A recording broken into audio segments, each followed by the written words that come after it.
BME ဘွဲတစိတ်တော်များရရှိတော်မူသောအရှင်သီလမောတာရွှေအိုင်ဆရာတော်အောင်ဂုဏ်ပြုရေးသားပူဇော်အပ်သောဂုဏပူဇာထတ်တွန်80ပေါ်တေးတက်ကိုဖယားတပည့်တော်မှစောင်းသမီးမူမူသိမ့်မှာတီဆူပူဇော်ခွင့်ပြုပါအရှင်မြတ်ဖယားရောနေသောမနတိစိတ်ကောင်းမိနေရဲ့တိခံတယာခွင့်လွတ်တော်မူဝါမြေကြောင့်လျောက်တာလျှောက်တာတတ်ပါသည်ဆရာတော်တန်ဃာတော်အရှင်သူမြတ်တို့ဖယား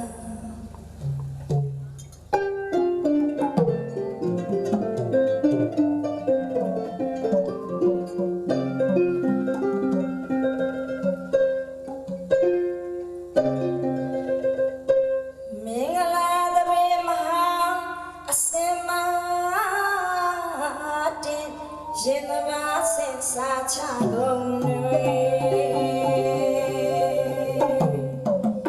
အတွင်မှာတင်မန္တလာမြေမှာစီရမင်းချောင်းလေးအလုံးချေ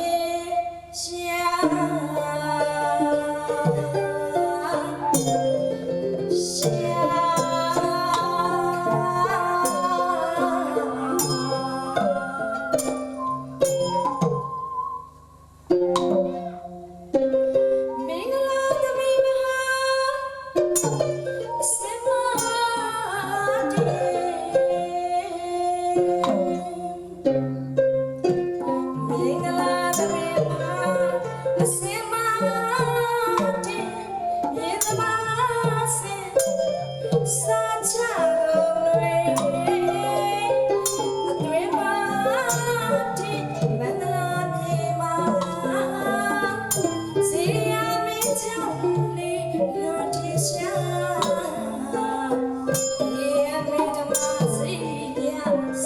ရှိသမျှ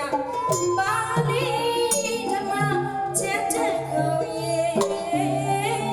လက်ပတ်ဆုံးလူချီရောချီမာချီ